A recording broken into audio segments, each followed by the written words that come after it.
Chers frères et sœurs dans le Christ, shalom. J'ai une très mauvaise habitude. Malheureusement, je vous épargne de cette mauvaise habitude, étant donné que c'est la première fois que je viens dire la messe ici. Mais la deuxième fois, dès que vous me voyez, dites-vous déjà que je vais appliquer cette mauvaise habitude. Et la mauvaise habitude, c'est qu'avant l'homélie, je pose 3 questions. Et ces 3 questions sont très simples. Que vous puissiez me rappeler les textes que nous venons de lire, d'où ils sont tirés. C'est ça ma mauvaise habitude. Pourquoi je le fais?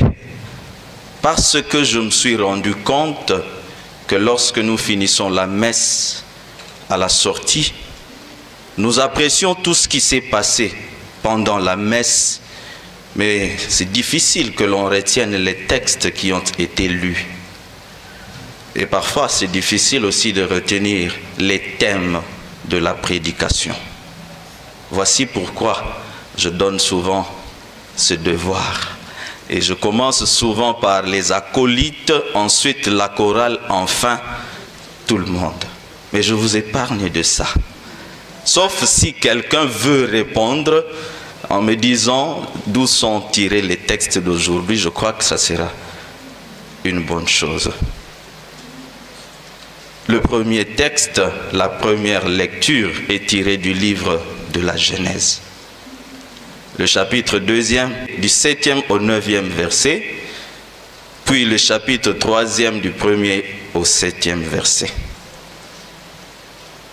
La deuxième lecture, c'est Romains 5, 12 à 19. Et l'évangile que nous venons de proclamer, c'est en Matthieu 4, 1 à 11. Si nous oublions tout ce que nous aurons chanté, nous aurons dit, je crois que nous pourrons nous rappeler ces textes, ces références pour aller lire à la maison, nous qui avons des Bibles. La première lecture, à quoi elle sert? Les Juifs vivaient dans leur société. Ils se posaient des questions. D'où est venu l'homme? D'où est venue la mort? Et d'où est venue la souffrance? Et les hommes sages, après inspiration de Dieu, se sont mis à écrire des textes pour montrer l'origine du monde, pour montrer l'origine du mal et l'origine de la mort. Mais j'aimerais peut-être vous dire quelque chose qui risque de vous choquer, mais cela ne doit pas vous choquer. Ce texte n'est pas un reportage, c'est-à-dire lorsque Dieu créait l'homme, lorsque Dieu créait la terre et le ciel, il n'y avait pas de journaliste qui filmait pour raconter textuellement ce qui s'est passé. Non, c'est des années beaucoup plus tard que ces textes sont écrits pour expliquer l'origine du ciel et de la terre, l'origine du mal et l'origine de la mort. Et aujourd'hui, nous avons suivi l'origine du mal et l'origine de la mort. C'est quoi? C'est la désobéissance à la loi de Dieu. Dieu dit, vous mangerez tout ce qui est dans le jardin, sauf l'arbre de la connaissance du bien et du mal. Mais qu'est-ce qui s'est passé? Quelqu'un est venu, ce quelqu'un-là, c'est qui? C'est le serpent, qui vient dire à la femme, mais écoute, ce que Dieu vous a dit, ce n'est pas ça. Il y a autre chose qui est cachée. Et la femme fait quoi? La femme fait confiance au serpent et oublie ce que Dieu a dit. Elle a mangé le fruit, elle en a partagé avec son mari. Et le péché est entré, le mal est entré dans le monde et la mort est entrée dans le monde. Dans la deuxième lecture, Saint Paul veut montrer aux Romains que même si nous avons péché par Adam, mais sachez que par Jésus, nous sommes sauvés, nous sommes justifiés. Et par Jésus, nous sommes devenus héritiers du royaume. Jésus nous pardonne, malgré le péché que nous avons commis par Adam. Et dans l'évangile, voici Jésus qui sort du baptême et il est conduit au désert par l'Esprit. Pourquoi? Pour être tenté. J'aimerais insister sur cette phrase. L'Esprit amène Jésus pour être tenté. Mais est-ce que Jésus est tombé dans la tentation? Non. Est-ce qu'il a succombé? Non. Il a eu faim. Il a eu soif. Mais il n'a pas cédé. J'aimerais que des 3 textes que nous venons de suivre, nous puissions retenir 3 thèmes. Le premier thème, ne vivons pas dans la légèreté. Le premier thème, ne vivons pas dans la légèreté. Je prends ce thème dans la première lecture. C'est parce que Ève vivait dans la légèreté qu'elle a su écouter tout ce que le diable, le serpent, lui a dit. Et c'est parce que Ève vivait dans la légèreté qu'elle n'a pas su contrôler ce qu'elle devait dire et ce qu'elle ne devait pas dire. C'est parce que Ève vivait dans la légèreté qu'elle s'est permise de manger ce fruit avant d'avoir consulté son mari. Très souvent, ça nous arrive. Une simple petite question qui vous est posée par quelqu'un, peut-être que vous ne connaissez pas, mais vous commencez à étaler toute votre vie. Vous commencez à étaler la vie de votre mari, pour celles qui sont mariées, et les maris, autour d'un verre, commencent à étaler la vie de leurs femmes, de leurs enfants. Mais non, là, nous sommes dans la légèreté. Très souvent, des gens me disent que je suis compliqué, surtout quand il s'agit des réseaux sociaux. Et je dis que c'est vrai, ils ont raison. Quelqu'un m'envoie une invitation sur Facebook, m'écrit « Bonjour, comment tu vas ?» Mais moi, je ne te connais pas. Pourquoi est-ce que je dois commencer à te dire comment je vais? Je ne peux pas te le dire. Tu m'envoies une invitation, je n'ai même pas encore accepté. Tu me demandes où est-ce que tu habites. Mais est-ce que je te connais pour que je te dise là où j'habite? Et quand je dis que je ne te dirai pas parce que je ne te connais pas, non mais ce prêtre-là est trop dur. Vous ne me trouverez pas dans la légèreté.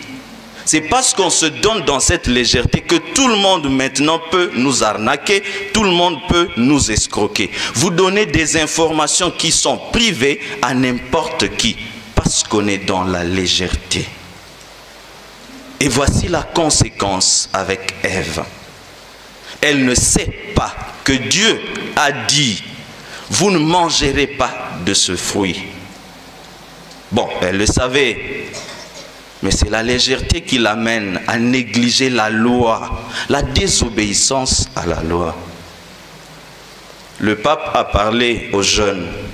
Il a dit, disons non à la corruption.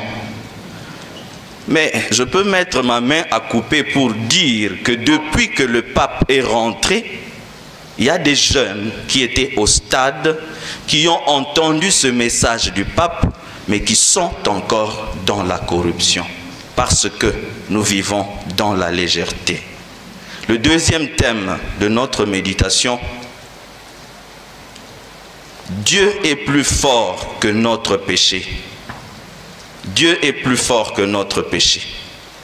Beaucoup de gens se disent, mais avec ce que j'ai fait, avec les péchés que j'ai commis, Dieu ne me pardonnera jamais. C'est fini pour moi. Ça ne sert pas que j'aille à l'église. J'irai faire quoi à l'église? Je ne saurais plus.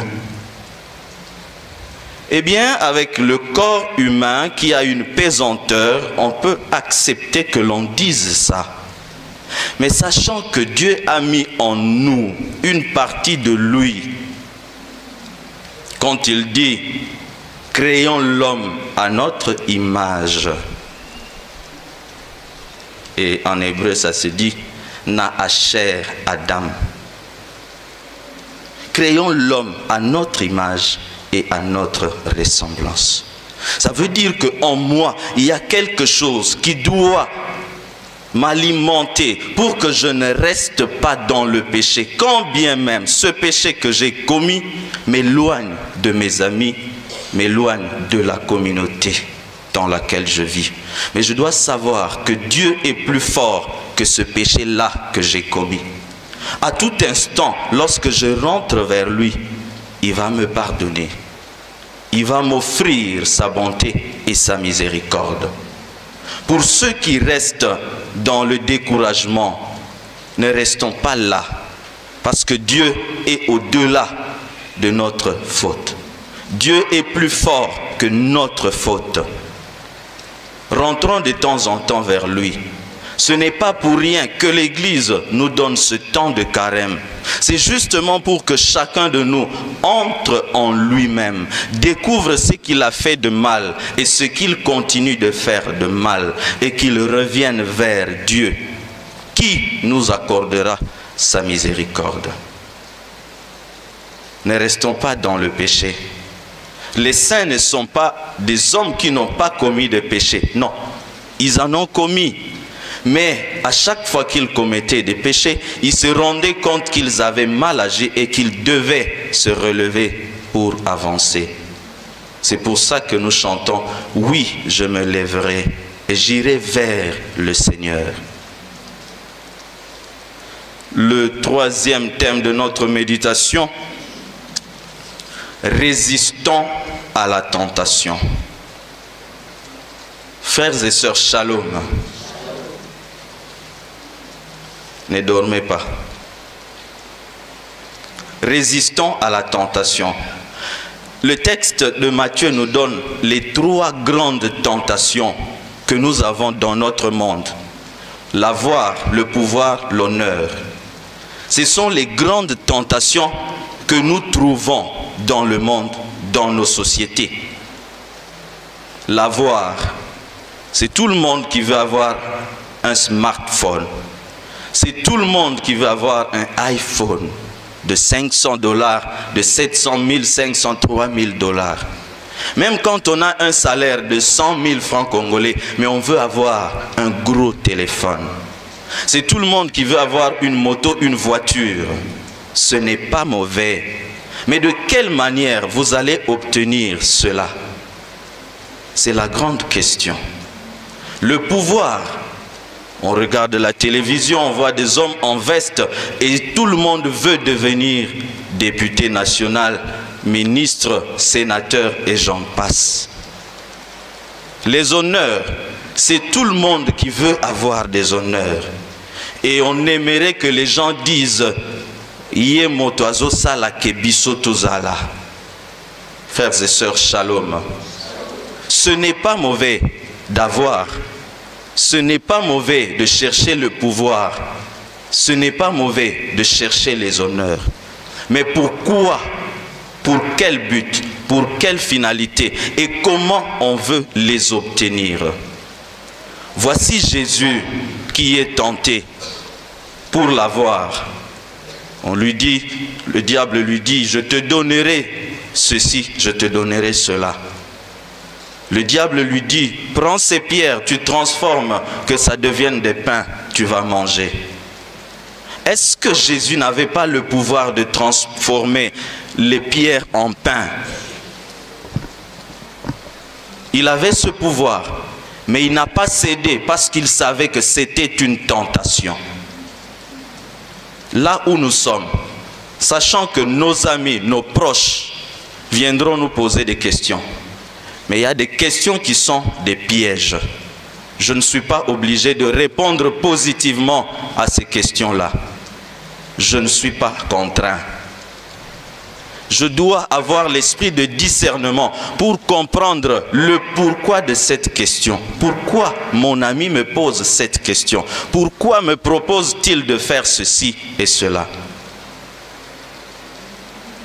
À l'école primaire, nous avons étudié une récitation, le corbeau et le renard. Et l'on disait, un flatteur vit aux dépens de celui qui l'écoute. Votre ami viendra vous poser des questions. Oui, mais pour quelle finalité? Peut-être qu'il n'est qu'un flatteur et il veut vous faire écrouler pour que lui prenne votre place. Ayez un esprit de discernement pour ne pas tomber dans la tentation. Je termine par une question. Si c'est nous qui étions à la place de Jésus lorsque le diable l'a tenté à 3 reprises pour l'avoir, pour le pouvoir et pour l'honneur, si c'était toi, si c'était moi, quelle serait ma réponse à ces 3 demandes du diable? Loué soit Jésus-Christ.